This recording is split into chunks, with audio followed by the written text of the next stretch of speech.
Vamos falar agora aqui sobre as coordenadas geodésicas, né? As coordenadas geodésicas que nós trabalhamos na geodésia, evidentemente, né? Também na cartografia, né? São aquelas definidas pela latitude, a longitude e a altitude geométrica do ponto. Então, são, né, latitude geodésica, a longitude geodésica e a altitude elipsoidal, né, que nós batizamos com H minúsculo, entendeu? Esses três elementos, esse terno, eles formam o que nós chamamos de planimetria do ponto. Então, quando a gente quer associar a planimetria de um ponto, a gente pensa em latitude, longitude e altitude elipsoidal.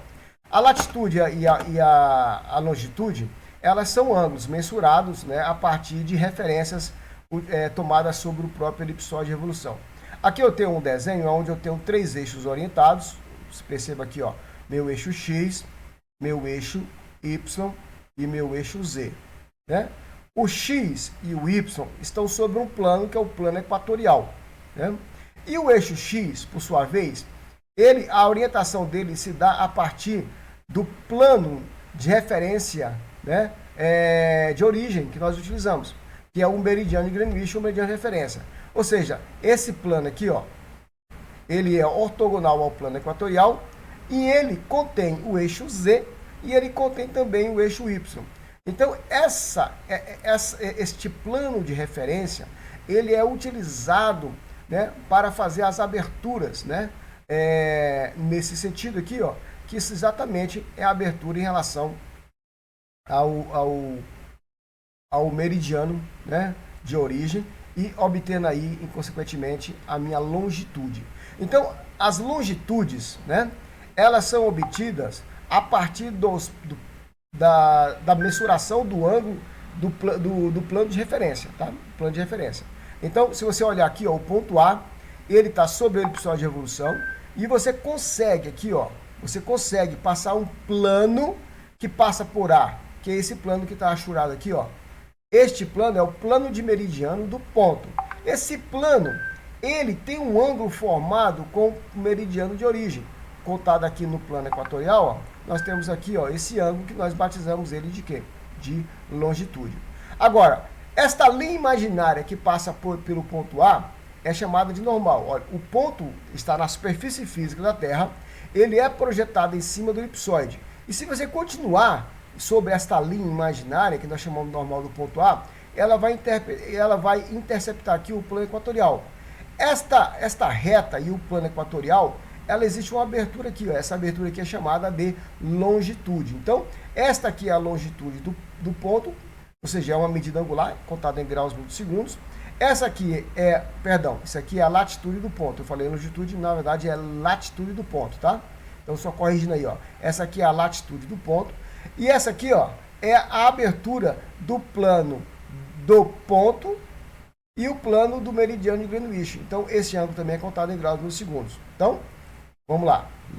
Longitude, latitude. E se você observar aqui, ó, aqui se encontra a superfície física da Terra e essa distância tomada sobre a normal do ponto na superfície física da Terra até a sua projeção sobre o elipsoide de revolução, nós chamamos de H minúsculo, é chamada de altitude elipsoidal. Então, esse terno, latitude, longitude e altitude elipsoidal, exatamente formam as coordenadas geodésicas. E nós chamamos isso de planimetria do ponto. Olha só, sobre o elipsoide de revolução, sobre um corte que nós fazemos sobre o elipsoide de revolução, e olhando isso de perfil, então eu vou ver ali o plano equatorial se reduzindo ao eixo Y, e estão vendo ali o eixo de rotação, o eixo de rotação do próprio elipsoide, coincidente com o eixo de rotação da Terra, que é o eixo Z que se encontra aí. Deixa eu só alterar aqui o meu ponteiro. Pronto. Então, olha só, eu tenho um ponto aqui em cima da superfície física da Terra. A partir desse ponto na superfície física da Terra, eu vou traçar a normal deste ponto, que é essa linha tracejada aqui, ó. Ela vai ser prolongada até ela interceptar o eixo de rotação do meu elipsoide, aqui exatamente em cima do eixo Z. Olha só, Quando essa normal ela é baixada desde o ponto na superfície física da Terra, ela vai interceptar o elipsoide de evolução, que é aqui a minha linha branca, no ponto A. Esse ponto A pertence ao elipsoide de evolução. E, continuando com a minha normal, ela vai interceptar o plano equatorial, neste ponto aqui, ó, e vocês vão perceber que existe um ângulo entre o eixo Y e a própria normal. Está batizado aqui, ó, com essa letra grega aqui, ó. E, ó, este ângulo aqui, ó, ele é chamado de latitude geocêntrica. Deixa eu ver se eu não estou falando besteira. Ah, estou falando besteira, desculpa, não é isso não. Esse ângulo aqui, ó, que eu tô mostrando aqui, ó, é esse símbolo aqui embaixo. É o φ minúsculo, ó. Tá vendo aqui, ó? Que é esse cara aqui, ó. Que é a latitude geodésica do meu ponto. Tá vendo? Então, essa latitude aqui, é esse cara aqui, ó. Então, não confunde isso aqui. Porque eu tenho três ângulos aqui. Eu tenho um ângulo preto, eu tenho um ângulo amarelo e eu tenho um ângulo vermelho. São três coisas distintas e todas são chamadas de latitude, né? Só que a primeira, que é exatamente aquela mensurada do plano do Equador em relação à normal que intercepta o Equador, que é chamada de latitude geodésica. Então, é o ângulo formado entre a normal do ponto considerado e o plano equatorial do elipsoide. Agora, se você pega aqui, ó, no ponto A, que é a interseção da normal com o elipsoide de revolução, e liga isso ao centro do teu elipsoide de revolução, você vai gerar um outro ângulo, que é este ângulo exatamente aqui, ó, que eu tracei o amarelo, com essa letra grega aqui, ó, que é o maiúsculo. Então, olha só, você tem aqui, ó, o ângulo amarelo, ele é batizado como a latitude geocêntrica.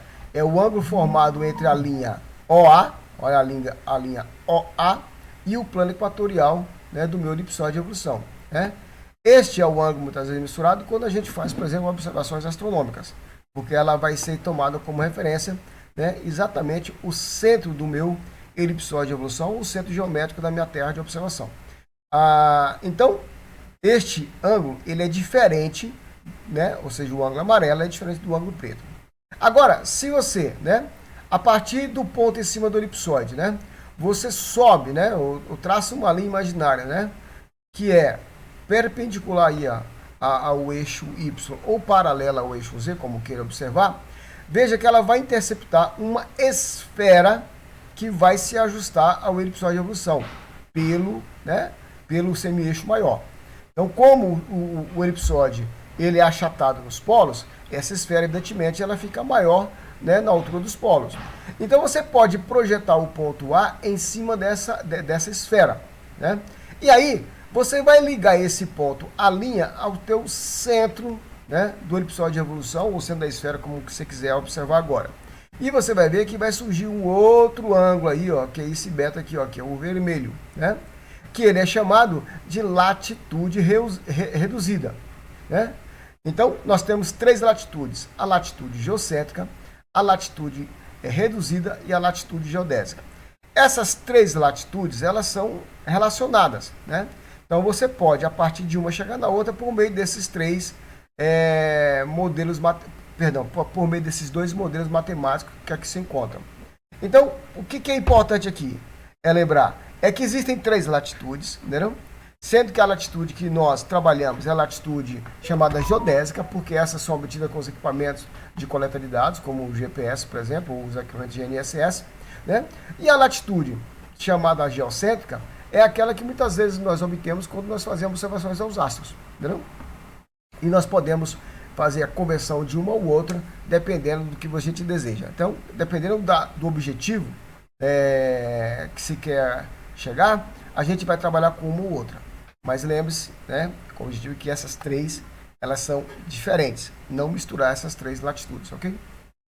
Em relação aí à geometria do elipsoide de revolução, existem algumas grandezas ou algumas variáveis ou algumas características, né, vamos dizer assim, né, da própria geometria do elipsoide de revolução que são importantes porque elas são usadas em muitas equações da cartografia da geodésia, né? Eu vou falar aqui sobre os principais parâmetros, né, que estão atrelados à própria geometria do elipsoide. Os dois deles importantes são chamados de grande normal e pequena normal. Então nós temos aqui grande normal e pequena normal.